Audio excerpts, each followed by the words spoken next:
Ecuador, Oman, Azerbaijan, Jordan, Bulgaria, Sri Lanka, Armenia.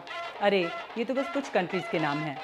ऐसे 140 से भी ज़्यादा देश हैं जिनकी जीडीपी से भी बहुत बड़ी है हमारी एक इंडस्ट्री, इंडियन वेडिंग इंडस्ट्री। शादी को हमारे यहाँ तो मजाक मजाक में ऐसा लड्डू बोल दिया जाता है जिसको खाने और न खाने वाले दोनों पछताते हैं। लेकिन इस फनी टेक से इतर आपको पता है कि इस लड्डू का बिजनेस कितना बड़ा है, इस लड्डू का सोशल और फाइनेंशियल टेस्ट कितना मीठा या कितना कड़वा है।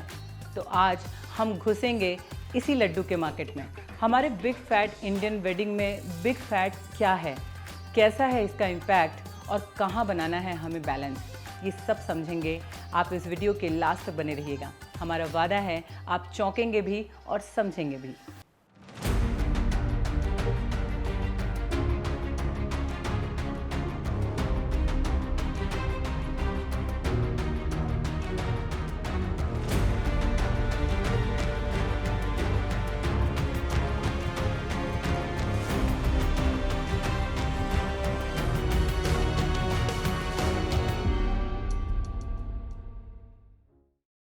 सबसे पहले बात करते हैं आंकड़ों की। इंडिया में हर साल 1 करोड़ से भी ज़्यादा शादियां हो रही हैं। अगर इन नंबर्स को प्रैक्टिकली समझें तो दुनिया में कम से कम 40 देश ऐसे हैं जिनकी अपनी पॉपुलेशन भी इससे कम है।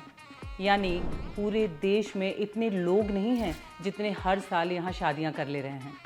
और बात रही इसके फाइनेंशियल स्केल की तो वो तो और भी बड़ी है।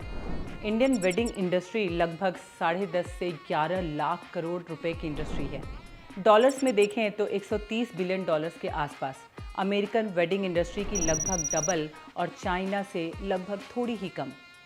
सिर्फ राजधानी की ही बात करें तो CAIT यानी confederation of all India traders ने ये उम्मीद की है कि अकेले सिर्फ दिल्ली में ही इस साल लगभग 4.5 लाख शादियां होंगी जो 6 लाख करोड़ के आसपास का बिजनेस करेंगी। अब थोड़ा सा इस big fat Indian wedding expenses का सेगमेंट वाइज भी कैलकुलेशन कर लेते हैं। इस 130 बिलियन डॉलर्स में से सबसे ज़्यादा 35 से 40 बिलियन डॉलर्स ज्वेलरी पे खर्च होते हैं, खाने पे लगभग 24 से 26 बिलियन डॉलर्स, वेन्यू और डेकोरेशन पर 18 से 20 और फोटोग्राफी वगैरह पे लगभग 10 से 12 बिलियन डॉलर्स। ये नंबर बहुत बड़ा है। अब एक सवाल ये है कि क्या ये इतना बड़ा खर्च वाकई ज़रूरी है? इस क्वेश्चन के आंसर का थोड़ा बहुत आइडिया आपको इस वीडियो को पूरा देखने भर से लग जाएगा।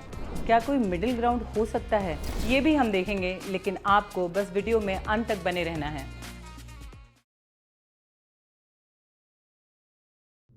हमारे यहाँ बेटियों की शादी के लिए अपनी प्रॉपर्टी और ज्वेलरी वगैरह बेचने वाली खबरें बहुत आम हैं। न्यूज़पेपर्स और वेबसाइट इससे भरे पड़े हैं। ऐसी हज़ारों लाखों स्टोरीज़ हैं जहाँ लोग क्या कहेंगे कि डर से लोग अपनी फाइनेंशियल कैपेसिटी से बाहर जाके खर्च करते हैं। CAIT का डेटा कहता है कि एक शादी पर हमारे यहाँ औसतन 12 लाख रुपए खर्च होते हैं। ये अमाउंट हमारे average Indian house hold income का 300% है। यानी पूरा परिवार मिलकर साल भर में कड़ी मेहनत के बाद जितना कमा पाता है उस पैसे का 3 गुना। पर कैपिटा GDP से कंपेयर करें तो लगभग 5 गुना। ये तो बात हुई फैमिलीज़ के एफर्ट्स की। हमारी नई जनरेशन भी इस मौके पर अपनी फाइनेंशियल लिमिट को क्रॉस कर देती है। 2019 में इंडिया लैंड्स के एक सर्वे में एक चौंकाने वाली बात पता चली। 2018-19 के फाइनेंशियल ईयर में 20 से 30 साल के यूथ ने जितना भी लोन अप्लाई किया था उसका 20% तो मैरिज लोन ही था। कोरोना के सेकेंड वेव के बाद तो एक सर्वे में पता चला कि एवरेज मैरिज लोन साइज जो कि 4.23 लाख थी, इसने मेडिकल और हाउस होल्ड एक्सपेंसेस को भी क्रॉस कर दिया था। ये क्वेश्चन अभी भी वैलिड है कि इन डेटा पॉइंट्स को हमें लेना कैसे है, लेकिन उससे भी पहले एक और बहुत बड़े और डेंजरस ट्रेडिशनल प्रैक्टिस की बात करनी होगी।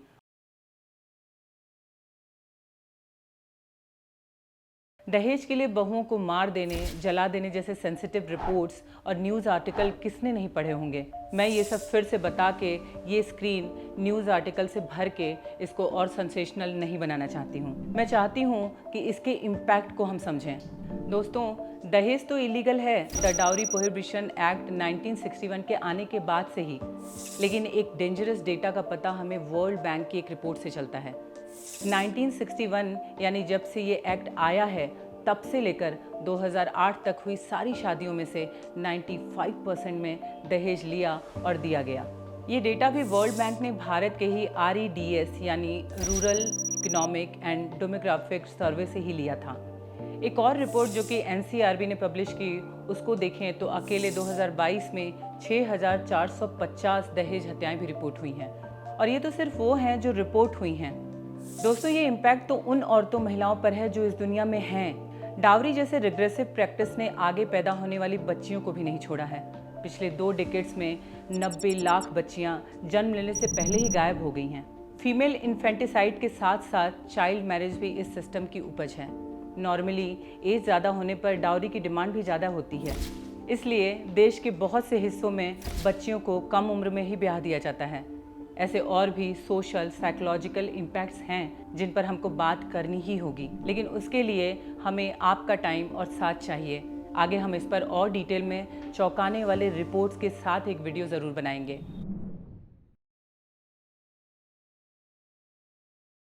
हमने फूड और ग्रॉसरी के बाद भारत की तीसरी सबसे बड़ी इंडस्ट्री इंडियन वेडिंग इंडस्ट्री के फाइनेंशियल बर्डन और सोशल इम्पैक्ट पर तो बात कर ली, लेकिन इसका पॉजिटिव पहलू भी है। ये हर साल लगभग 15 मिलियन लोगों को जॉब ऑफर करती है।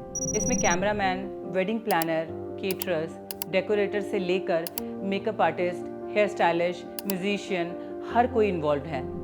हालांकि इस बात पर डिबेट हो सकती है कि ये जॉब क्रिएशन भी Tier 1 और Tier 2 सिटीज़ के लिए ही सीमित है और गांव और दूर दराज के एरियाज़ में एक तरफा खर्च ही होता जा रहा है। फिर भी बाकी इंडस्ट्रीज़ की तरह इस बड़े से सिक्के के भी दोनों ही पहलू हैं।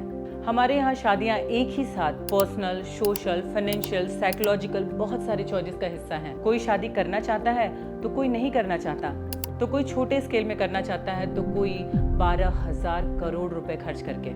बहुत बड़ा पॉपुलेशन तो कोई फैसला ही नहीं ले पा रहा है कि करना भी है कि नहीं करना है।